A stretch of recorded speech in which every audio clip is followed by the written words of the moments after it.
باسی کرد. قەرەیلان ڕایگەیان شەهید نورەدین سۆفی لە بەرزترین ئاستا لە بوارە سیاسی و سەربازیەکانی تەفگەری ئازادی کوردستاندا خزمەتی کردو و بەڵێنی بەدیهێنانی خەون و خواستەکانی نورەدین سۆفیدا.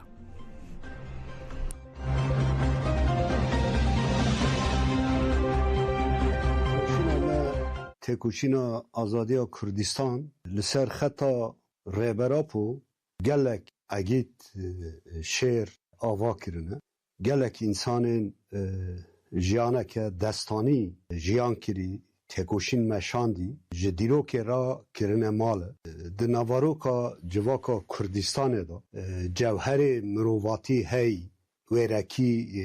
egîtî ê di nav civakê da veşirtî bi têkoşîna Apoyî derket ser sahnê dîrokê wisa gelek mêrxaz jinxaz hatin ava kir. Niha ji wana yek jî fermandarê hêja rêheval Nurettin Sofî bû di têkoşîna me da di roja beşdarê bî heya dawî hevalekî erkê li ser diket pêkdihanî û roleke girîng û dîrokî lîst hevalek wisayê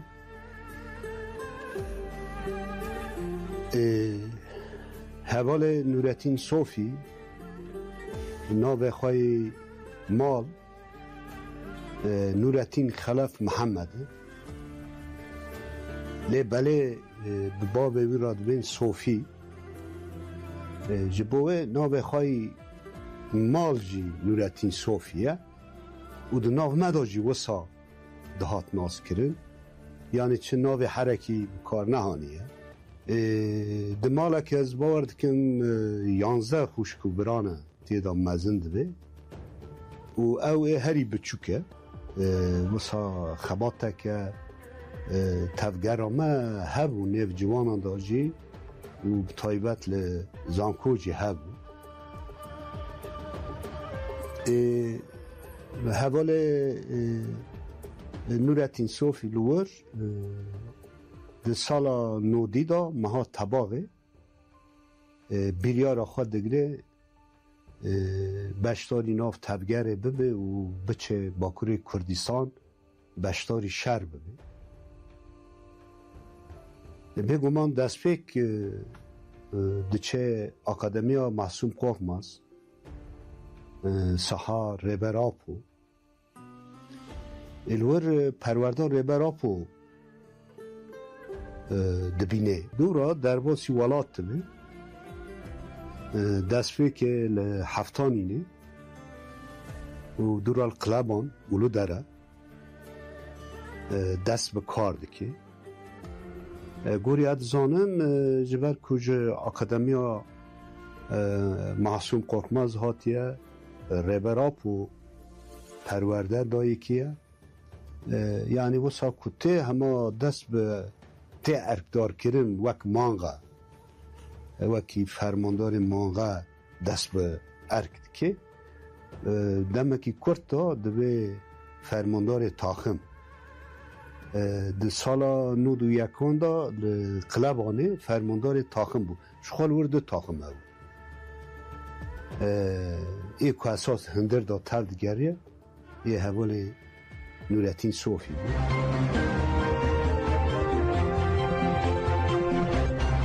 مراد قەرەیلان لە درێژەی قسەکانیدا باسی لە ساتەوەختی شەهیدبوونی نورەدین سۆفی کرد و دەڵێت خەسارێکی گەورەیە بۆ هەموو کوردستان. Parêzin erebe diçe ew li wir dimînin fakat diyara yani dijmin tespît dike ku hene kes li wir peya bû ew cî ew lê peya bî êrişên hewayî li ser çêbû wisa hevalê Nurettin Sofî û heval Baxtiyar hevalekî genç ji wanê bû wisa gihîştin şehadatê.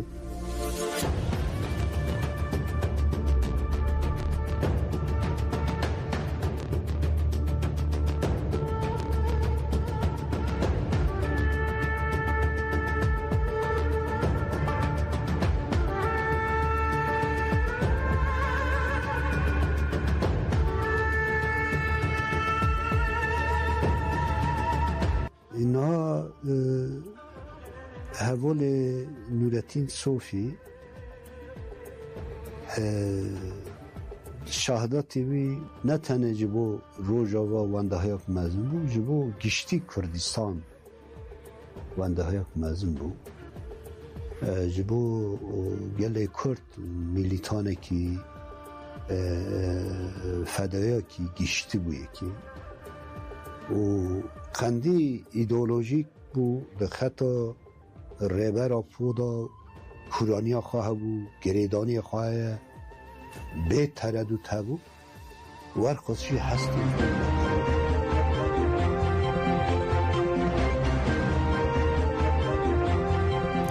پارتی ژیانی ئازادی کوردستان پەژاک پەیامێکی سەرخۆشی بابۆنەی شەهیدبوونی شەهیدی پێشەنگ نورەدین سۆفی بڵاو کردەوە. پەژاک ڕایگەیان ناوەندی ڕاگەاندن و چاپەمەنی هەپەگا بڵاوی کردوێتەوە کە نورەدین سۆفی یەک لە فەرماندە پێشەنگەکانی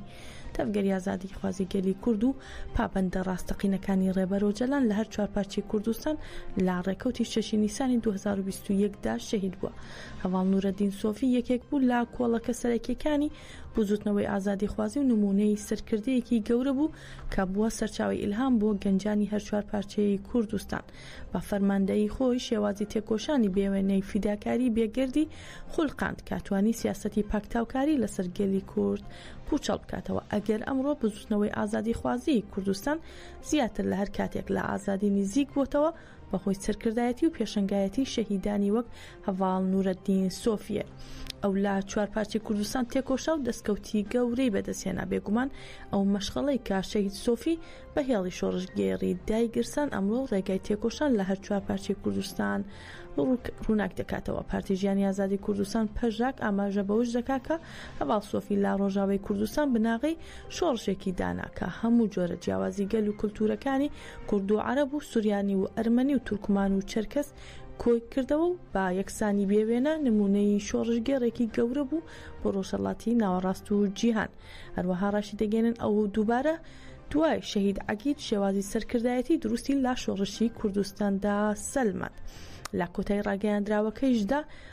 پەژاک ڕایگەاندەوە وەک پەژاک سەرخۆشی لا ڕێبەرۆجەلان و تەواوی گەلی کورد و بە تایبەتی گەلەکەمان لە ڕۆژاوای کوردستان و خانەوادەکەی دەکەین و یادی شەهید نورەدین سۆفی بەرز ڕادەگرین و شۆڕشەکەمان بە هێزگرتن لەو ڕێگایە دەگاتە ئامانجی کۆتایی و ئازادی تەواوەتی خۆی.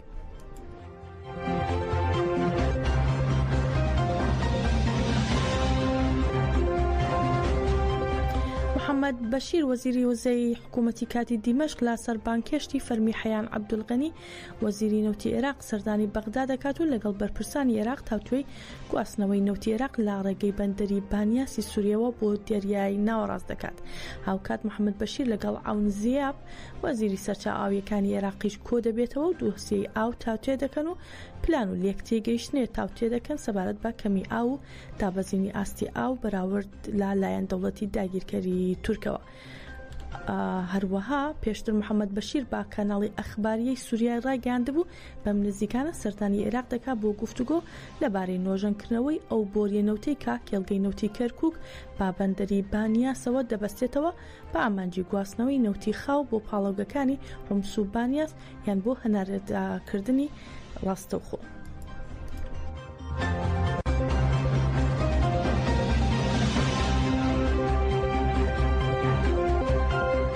لە وەزارەتی دەرەوەی ئوردون لە عەمان ئەیمەن سەفادی وەزیری دەرەوەی ئوردون و ئەسعەد شەیبانی هاوتا سووریەکەی و تۆم باراک نێردەی تایبەتی ئەمریکا کۆبوونەوە و تاتوێی پرسە سیاسیەکانی پەیوەست بە سووریا دەکەن. بە پێی سەرچاوە تایبەتەکان بۆ تەلەڤیزیۆنی سووریا کۆبوونەوەکە ماوەی کاتژمێرێک بەردەوام دەبێت و پرسی لا مرکزیش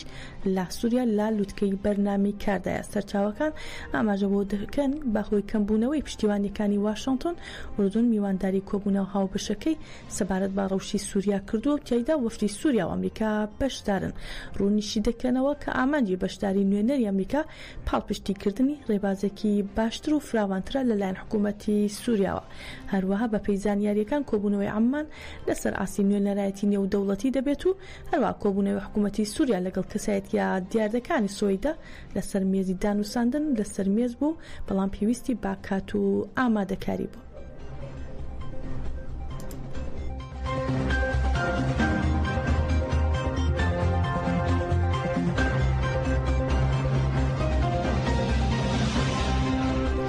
هەڵمەتی سێشەممەکانی نابۆ لە سێدارەدان لە هەفتەی هەشتا و یەکەمینی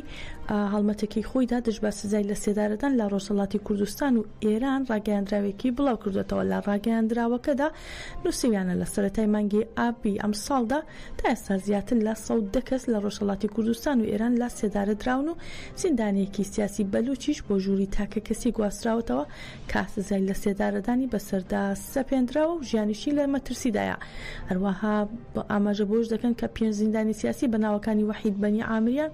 پویا قوبادی، بابک علی پور، ئەکبەر دانشوەرکار و محەممەد تەقەوی بۆ زیندانی قزل حەساری کەرج گواستراونەتەوە کە سزای لە سێدارەدانیان بەسەردا سەپێنراوە و باس لەوەش دەکەن کە دوو هاوڵاتی زیندانی کراو بە ناوەکانی بابک، شەهبازیان و ئومید تەباری مقدەم کە بە تۆمەتی ئەمنی دەستگیرکراون بە بەکارهێنانی توندوتیژی و ئەشکەنجە ڕەوانەی زیندانی قزل حەساری کەرج کراون. هەڵمەتی سێشەممەکانی نابۆ لە سێدارەدان لە ڕاگەیاندراوەکەیدا داوا لە کەسوکاری زیندانیانی سزادراو دەکا کە بە سزای لە سێدارەدان سزادراون دەکات، دەرکردنی سزای لە سێدارەدانی منداڵەکانیان و کەسوکارەکانیان نەشارنەوە و بە ئاشکرا بڵاوی بکەنەوە بە گربوونەوە دژی ئەو سزایە و هەروەها داواش دەکا لە هاوڵاتیانی کورد و ئێران کە لە ناوخۆ و دەروەی وڵاتەکان شان بەشانی کەسوکاری زیندانیانی سیاسی بوەستن و دژی ئەو سزایانە بوەستنەوە و بەخۆ پیشاندان و ناڕزایەتی دەنگیان بەرز بکەنەوە.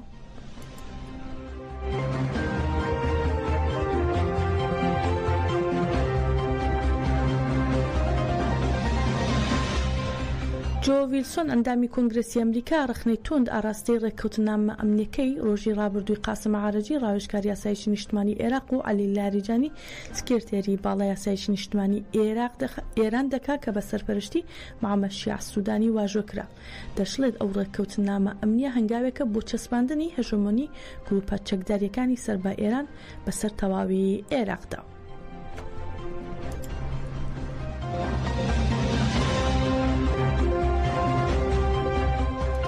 گەشتی هەواڵەکانی ئەم کاتژمێرەمان پێشکەشکردن هەر شاد بن.